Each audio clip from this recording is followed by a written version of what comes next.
Assalamualaikum warahmatullahi wabarakatuh. Alhamdulillahirabbil alamin. Allahumma shalli ala sayyidina Muhammadin wa ala alihi wasallim. Bersyukur kita kepada Allah Subhanahu wa taala yang mana atas karunia dari Allah Subhanahu wa taala hari ini kita dalam keadaan sehat walafiat dan juga dapat melihat, dapat mendengar, dapat berbicara dan lainnya. Ini adalah karunia dari Allah Subhanahu wa taala.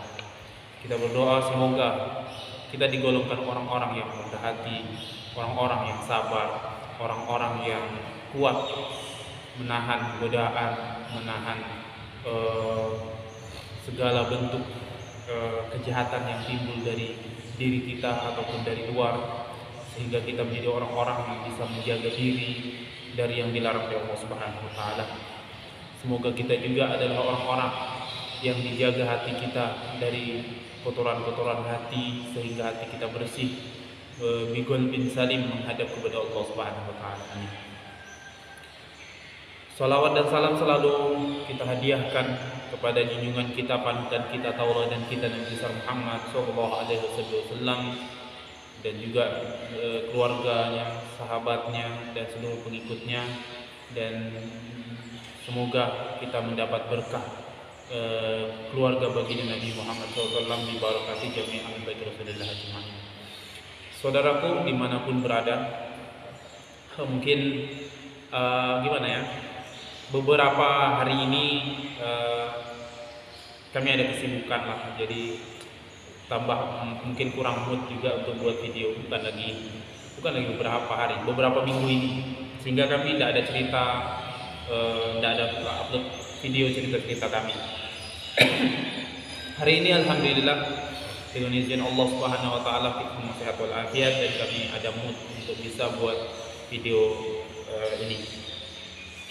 Saudaraku dimanapun berada, terima kasih kepada semua yang menonton video ini. Jangan lupa doakan kami, berdoa untuk kita, semoga kita menjadi orang-orang yang rendah hati, orang-orang yang terjaga dari sifat sombong, sifat pelit dan lainnya, sehingga kita, keluarga kita semua menjadi orang-orang yang dermawan dan baik dan juga rendah hati dan istiqomah di jalan Allah Subhanahu wa taala. Amin ya rabbal alamin. Hari ini kami akan sedikit cerita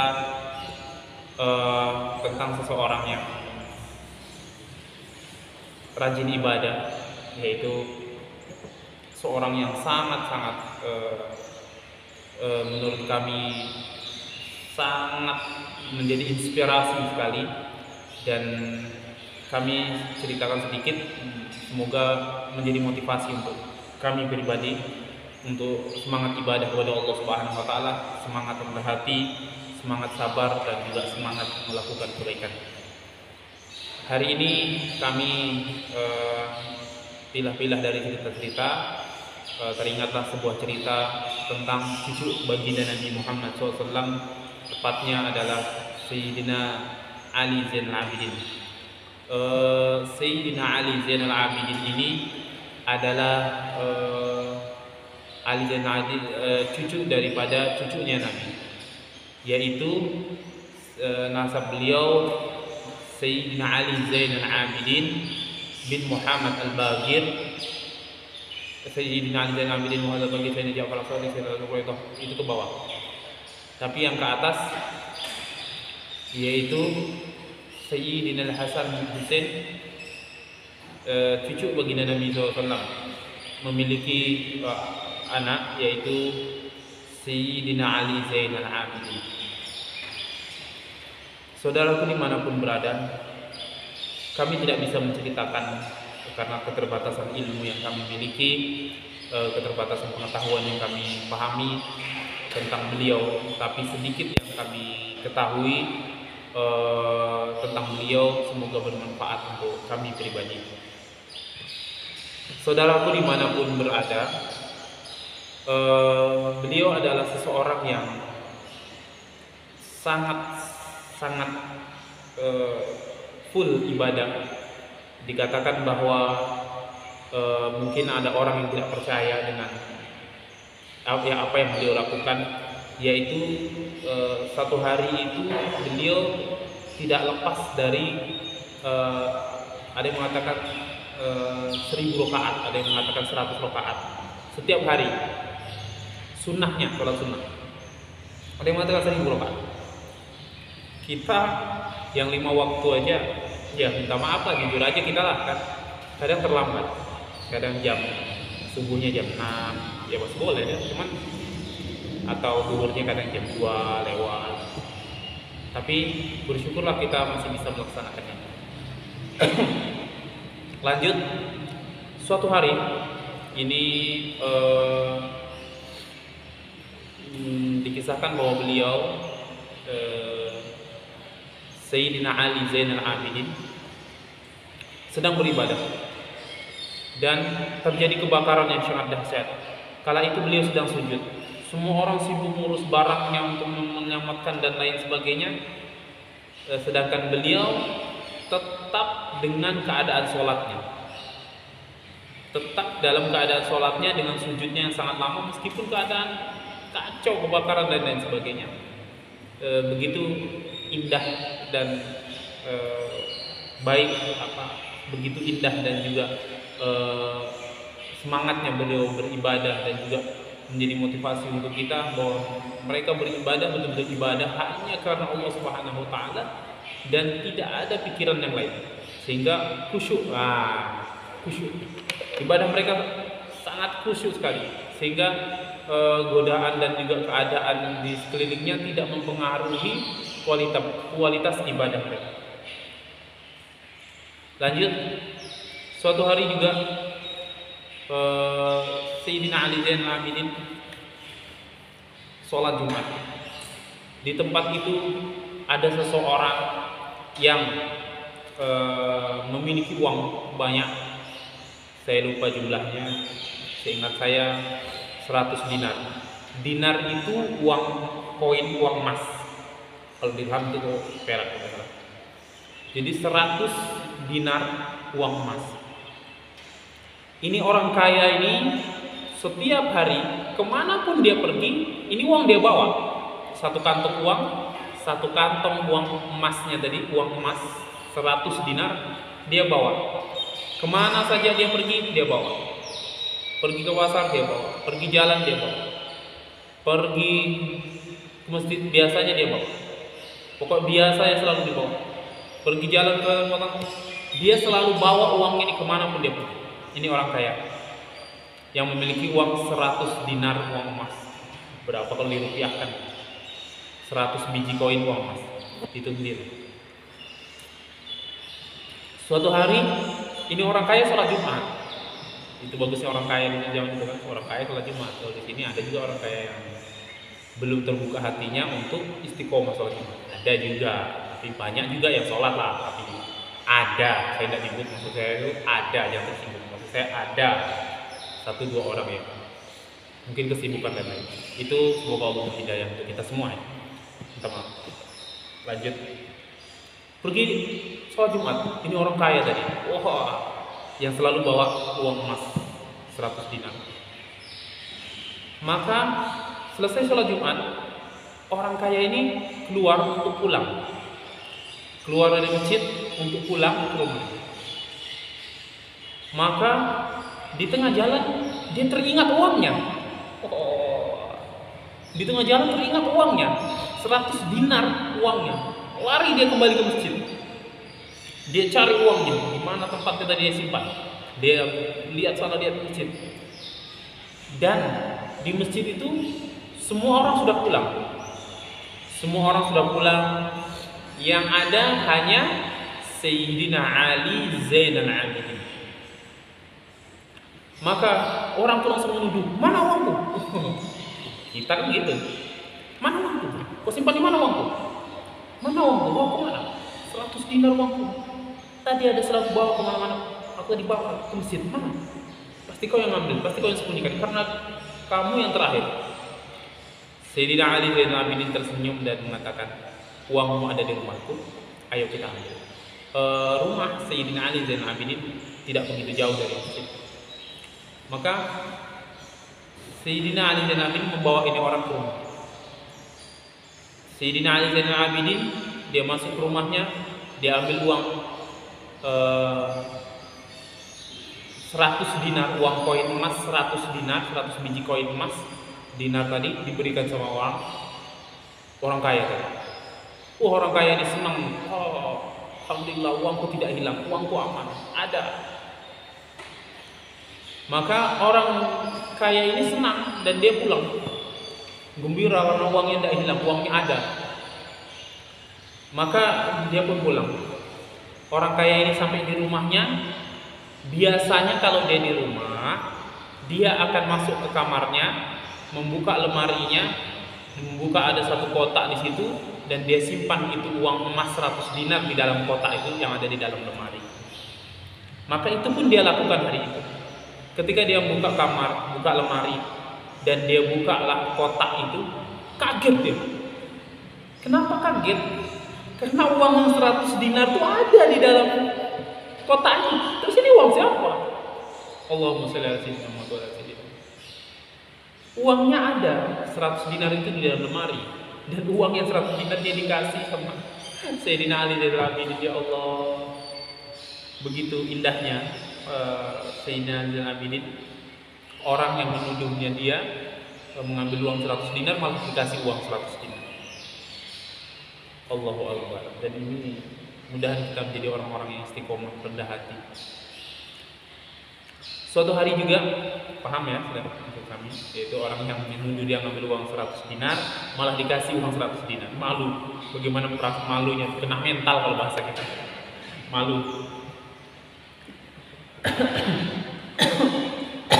Karena kami tidak konsep, tidak juga minta maaf kalau ceritanya agak gimana gitu ya. Kami tidak konsep, tidak apa, langsung saja ambil kamera, saya ada mood ini, saya buat video. Jadi lanjut, suatu hari ada orang-orang yang tidak senang dengan Sayyidina Ali Zainal Abidin, cucu baginda Nabi SAW. Sampai sekarang banyak orang-orang yang tidak senang karena kemuliaan dan kehormatan mereka. Dan itu sudah terjadi sebelum Nabi SAW lahir. Adalah salah satu kakek baginda Nabi SAW. Kalau tidak salah, Bukhairah, saya lupa namanya. Ini saya tidak ada persiapan untuk cerita lah. Memang saya langsung cerita saja, lupa lah. Jadi saya cerita sedikit bahwa pergilah dia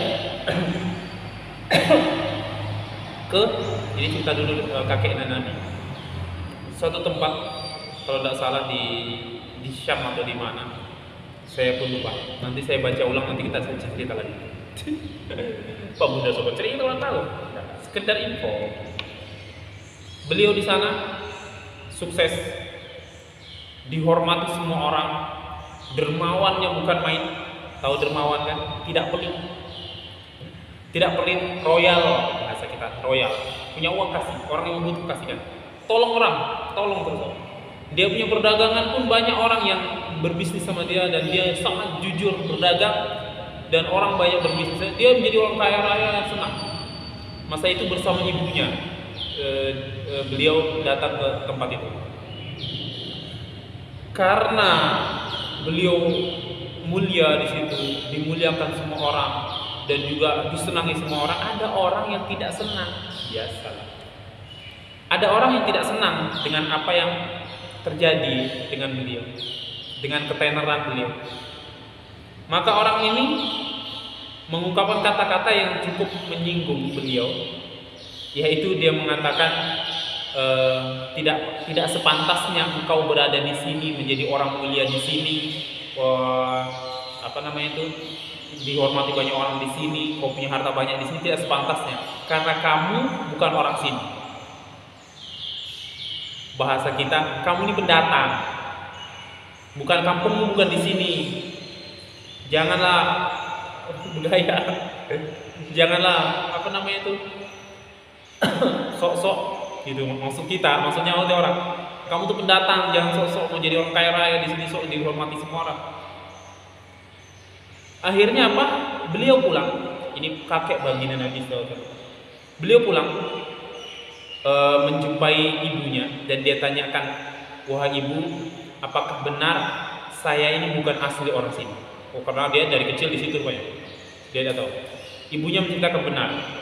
Engkau adalah asli penduduk Mekah Al-Mukarram atau kota Mekah Al-Mukarram. Bukan di sini memang kampungmu, bukan di sini kau kelahiranmu, bukan di sini keluarga besarmu, tapi ibu memang bawa kau hijrah datang ke sini. Tapi yang sebenarnya adalah di Mekah, kota Mekah. Maka saat itu juga dia tinggalkan dagangnya semua yang ada di sana, ya, dia bawa yang biasa dia bawa properti kalau bahasa kita, keuangannya, dia pergi menuju kota Mekah. Sampailah beliau di kota Mekah. Masa itu kalau tidak salah kakak beliau yang memegang kunci Ka'bah, kalau tidak salah. Apa yang pertama beliau lakukan di sana? Dia melihat kota Mekah masa itu, ini berapa puluh tahun sebelum Nabi lahir, bahkan mungkin ratusan tahun. Karena ini saya, mudahan saya panjang umur sehat, nanti saya kaji lagi ini kakek yang keberapa dan siapa namanya, kakeknya Nabi. Mau cerita tapi tidak tahu ya, nanti saya kaji lagi, lupa, lama sudah saya dengar itu cerita, lama sudah saya bahas itu.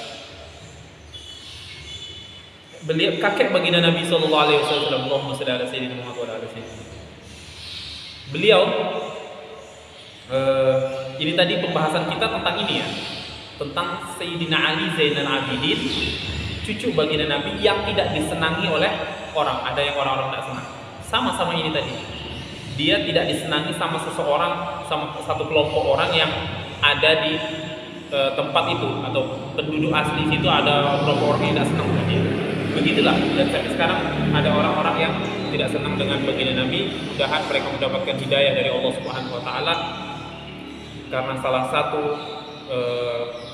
keimanan kita ialah percaya dengan adanya cucu-cucu dan juga keturunan keluarga baginda Nabi Muhammad SAW, yang mana Nabi SAW sendiri yang mengatakan bahwa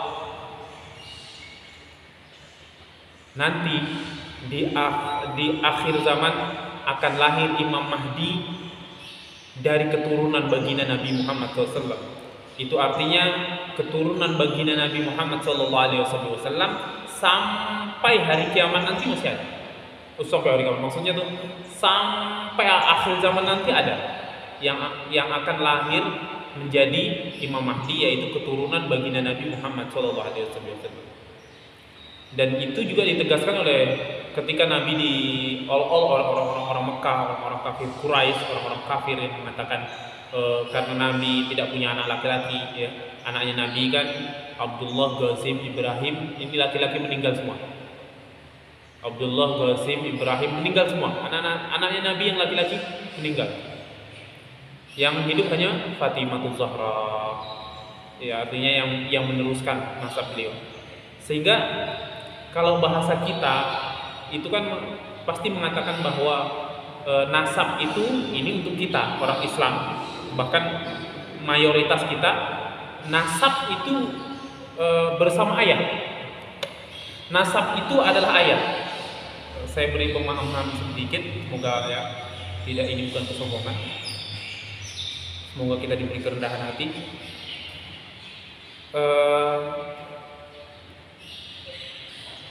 Seorang laki-laki orang Bugis, seorang laki-laki orang Bugis, dia nikah sama orang Jawa, istrinya Jawa. Dia adalah orang Bugis dan dia nikah sama perempuan Jawa. Otomatis anaknya ini Bugis atau Jawa? Maka nasab adalah ayah, maka anaknya ini adalah orang Bugis, bukan orang Jawa. Itu nasab, dia pasti kena ke ayah nasab, meskipun ada nasab dari ibu tetap. Dan ini kita beda dengan orang Yahudi. Orang Yahudi itu mereka menisbatkan, menyambungkan nasab mereka kepada ibu. Meskipun ayahnya orang Papua, ayahnya orang Jawa, ayahnya orang Banjar, tapi ibunya adalah orang Bugis, maka anaknya ini dikatakan adalah nasab orang Bugis. Dia orang Bugis. Mereka tidak menyebutkan ayah. itu orang Yahudi. Dan mereka sampai sekarang ini masih menasabkan itu. Dan mereka agama Yahudi itu agama nasab. Kalau Islam adalah rahmatan lil alamin, agama untuk seluruh alam. Siapapun boleh masuk Islam. Saya ingin sebenarnya buat video tentang masuk Islam karena cerita-cerita tentang masuk Islam, tapi terbatasnya ilmu kami, terbatasnya waktu kita. Ya mudahan panjang umur, ada kalanya saya mau cerita tentang Islam. Meskipun yang kita cerita ini Islam, maksudnya orang masuk Islam. Kembali saya cerita bahwa ini dulu ya, nasab tadi. Orang Yahudi agamanya adalah Yahudi, agama Yahudi itu nasab. Kalau mereka bukan orang mereka mengatakan mereka bukan orang Yahudi, tidak bisa masuk di agama Yahudi. Kalau agama Islam, orang Jawa, orang Timur, orang Bugis, orang ini Indonesia yang kita sebutkan, orang Aborigini, orang suku apa aja, Bajau, Butun, suku apa lagi, Bugis, suku apa aja boleh masuk Islam. Tapi kalau Yahudi, mereka hanya menerima suku mereka saja yang bisa masuk di agama mereka. Sehingga agama Yahudi itu dianut oleh keluarga, bahasa itu keluarga mereka saja yang dilahirkan dari ibu orang Yahudi. Kalau ayahnya orang lain, artinya dia tidak ambil ayah, dia ambil yang penting ibunya orang Yahudi, dia masuk dalam kategori orang Yahudi. Ini yang sedikit kami pahami. Kembali kita ke nasab. Sampai mana sih tadi itu? Tadi nasabnya bening juga kita kalau kita muter-muter ya. Ustadz juga cerita muter-muter. Kita kembali ke Rasulullah SAW dikatakan bahwa beliau tidak memiliki nasab tadi, gitu kan? Mereka orang-orang kafir ini menghina Nabi, mengatakan Nabi tidak memiliki keturunan yang menjadi nasab beliau, yaitu anak laki-laki yang menjadi nasab beliau. Maka dibantah oleh Allah Subhanahu wa taala dengan mereka mengatakan abtar, Nabi Muhammad abtar, atau Muhammad itu terputus nasabnya, artinya tidak punya anak laki-laki, tidak punya keturunan yang akan meneruskan nasabnya. Tapi itu dibantah oleh Allah Subhanahu wa taala dengan mengatakan inna a'tainakal kautsar fasholli lirabbika wanhar inna sani'aka huwal abtar. Yaitu sesungguhnya merekalah yang abtar, merekalah yang terputus nasab.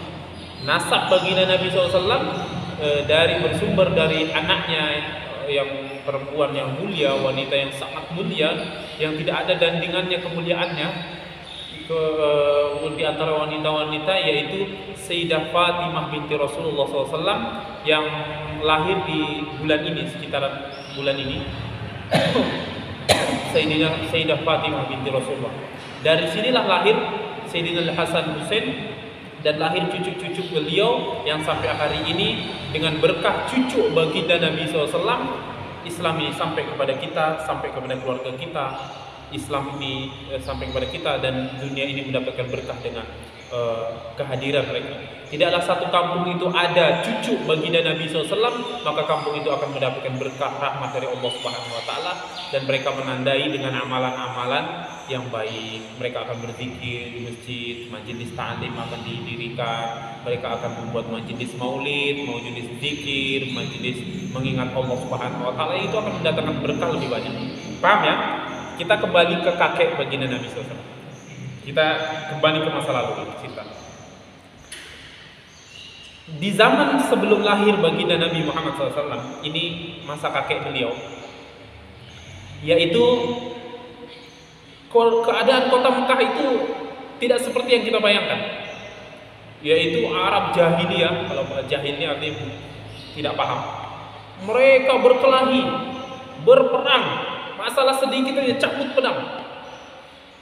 Masalah sedikit cabut pedang. Masalah sedikit berperang antar suku, berperang antar kelompok, berperang antar golongan, berkelahi.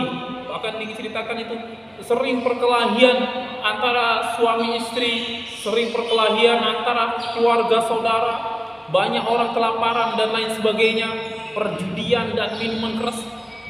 Itu jauh sebelum baginda Nabi SAW lahir. Dan diriwayatkan dari dijelaskan bahwa 1 bulan, ada yang mengatakan 1 tahun, ada yang mengatakan 7 bulan. Tapi kita ambil yang terdekat, 1 bulan sebelum baginda Nabi SAW dilahirkan. Tapi ulama juga banyak yang mengatakan 7 bulan. Sebelum baginda Nabi Muhammad SAW dilahirkan, tidak ada perperangan, tidak ada pertempuran, tidak ada perselisihan antar suku, tidak ada orang yang minum minuman keras, tidak ada orang yang berbuat dosa, laki-laki perempuan ya, tahu lah, tidak ada. Dijaga oleh Allah Subhanahu Wa Taala kota Mekah itu dari perbuatan-perbuatan yang tidak baik itu 7 bulan sebelum Nabi SAW dilahirkan. Ada yang mengatakan 1 bulan, dan itu versinya ada beberapa tempat. Betul. Tapi sebelum itu keadaan masyarakat Arab jahil yang tidak paham ini buruk, sehingga kakeknya Nabi Muhammad SAW yang tadi yang kami cerita, dia diusir dari kampungnya, orang dikatakan kamu bukan orang sini, kembali ke kampungmu, bahasa kita, kau pendatang, pulang, bahasa kita. Maka dia pulang ke kota Mekah. Sampai di kota Mekah, apa yang dilakukan? Nanti saya Bukhairah, kalau ada siapa kan namanya, ini kakeknya Nabi, nanti saya cari lagi namanya, ulang, saya lupa, saya takut salah sebut. Apa yang dilakukan? Beliau beli satu petak tanah yang cukup luas, dan di satu petak tanah itu beliau dirikan bangunan, ya. Beliau dirikan bangunan, yang bangunan itu sampai baginda Nabi Muhammad SAW lahir, sampai baginda Muhammad besar, sampai baginda Nabi Muhammad SAW hijrah ke kota Madinah masih ada. Apa yang dia buat? Maka dia beli satu petak tanah yang cukup luas, dan dia dirikan bangunan di situ dengan diberi nama Darul Najwa. Ada yang mengatakan Darul Najwa, Najwa, ada Darul Najwa. Kalau bahasa kita BPU lah, beli tanah buat BPU umum, Balai Pertemuan Umum, gedung serbaguna, paham nggak? Ya, gedung serbaguna, Darul Najwa. Kalau ada orang mau pesta di gedung itu, kalau ada orang mau buat acara di gedung itu, apa yang beliau lakukan? Beliau membayar orang untuk masak makanan yang banyak setiap hari. Nanti mudahan panjang umur, sehat walafiat. Itu terus anunya. Maksudnya kami akan cerita bagaimana dermawannya, mulai dari kakek-kakek dan juga kakek-kakek baginda Nabi Muhammad SAW. Allahumma shalli ala sayyidina Muhammad wa ala sayyidina Muhammad. Kami tidak sanggup lah untuk mencerita itu, keterbatasan ilmu kami. Bagaimana dermawannya mereka, dan mereka ini sampai kepada baginda Nabi SAW, berkah baginda Nabi Muhammad SAW yang ada di sulbi mereka. Artinya mereka masih kakek-kakeknya Nabi, yang masa itu Nabi ada di dalam diri mereka. Artinya masih di sulbi mereka, pahamlah. Dan itu sampai kepada lahirnya Nabi, sampai ke cucu-cucu Nabi, sampai hari ini mereka sangat dermawan sekali. Royalty, suka memberi orang, siapa yang mau tolong bantu, butuh uang berapa kasih. Wah, mereka bisnisnya diberkahi oleh Allah Subhanahu Wa Taala. Amin. Lanjut. Setiap hari dia suruh orang masak, disiapkan makanan yang banyak di Darul Nadwah yang dibangun tadi. Beli tanah satu petak yang cukup luas, dibangun satu bangunan serbaguna. Di bangunan itu disediakan makanan yang banyak setiap hari. Siapa saja boleh, bukan hanya boleh, dipanggil untuk datang makan di Darul Nadwah, itu gratis. Prasmanan, layan diri, kalau bahasa Malaysia kita layan diri, kita layan diri kita sendiri, ambil. Makan jalan kalau bahasa kita, puasnya makan gratis setiap hari. Berkah dari itu salah satunya adalah tidak banyak lagi pertengkaran di antara suku karena merebutkan makanan, karena mereka sudah ada yang makan. Suami istri yang berkelahi masalah ekonomi, mereka tidak susah, tidak berkelahi lagi karena mereka makan di Darun Nadwa. Dan beliau bukan hanya memberi makan, beliau duduk di situ, kakek baginda Nabi Muhammad SAW. Beliau duduk dan di situ memberikan nasihat-nasihat agama, solusi dari segala permasalahan orang Arab masa itu. Mungkin ada yang mengadu banyak utang, ya, ini uang kau bayar utangmu. Ada yang mengadu masalah keluarga antara istri dan suami berkelahi. Beliau berikan solusi. Ada yang masalah perdagangan, beliau kasih solusi. Setiap hari beliau kasih makan orang, dan juga beliau duduk di Darul Nadwa ini, gedung serbaguna yang dia bangun, untuk melayani semua umat, semua orang yang mau minta bantuan beliau. Dia bantukan dengan nasihatnya, bantu dengan uangnya, bantu dengan tenaganya, dan lain sebagainya. Allahumma shalli ala sayyidina Muhammad wa ala sayyidina Muhammad. Kakek daripada baginda Nabi Muhammad SAW. Dan memang inilah dunia. Darul Nadwah yang dipakai ini makin hari makin terkenal.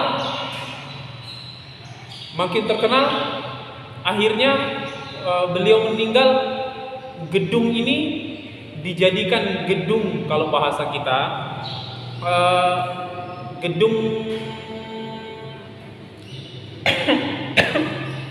gedung apa namanya, terhormat. Gedung terhormat, kalau bahasa kita yang suku-suku ini, hanya orang-orang yang tokoh-tokoh suku, kepala-kepala suku bahasa kita, yang boleh masuk ke dalam gedung itu untuk memberikan, untuk rapat di gedung itu. Sehingga mereka, orang-orang kafir yang membenci kepada Nabi SAW, pada masa mereka ingin membunuh Nabi, mereka merapat untuk rencana pembunuhan baginda Nabi SAW. Sebelum Nabi hijrah ke Madinah itu, mereka rapat di Darun Nadwa. Darun Nadwa ini dibangun oleh kakek baginda Nabi Muhammad, tapi mereka gunakan untuk rapat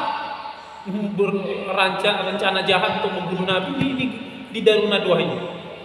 Dan itu pada masa itu hanya orang-orang sesepuh, orang-orang tua, sepuh bahasa kita, kepala-kepala suku yang boleh masuk ke Darun Nadwa itu, dikeramatkan atau dihormati. Tidak orang-orang yang biasa tidak boleh masuk situ. Kalau rapat hanya kepala-kepala suku. Maka ini cerita sedikit. Ketika mereka ingin membunuh baginda Nabi Muhammad SAW, rencana jahat yang luar biasa, itu hanya Abu Jahal sama Abu Lahab kalau tidak salah yang paling muda di situ.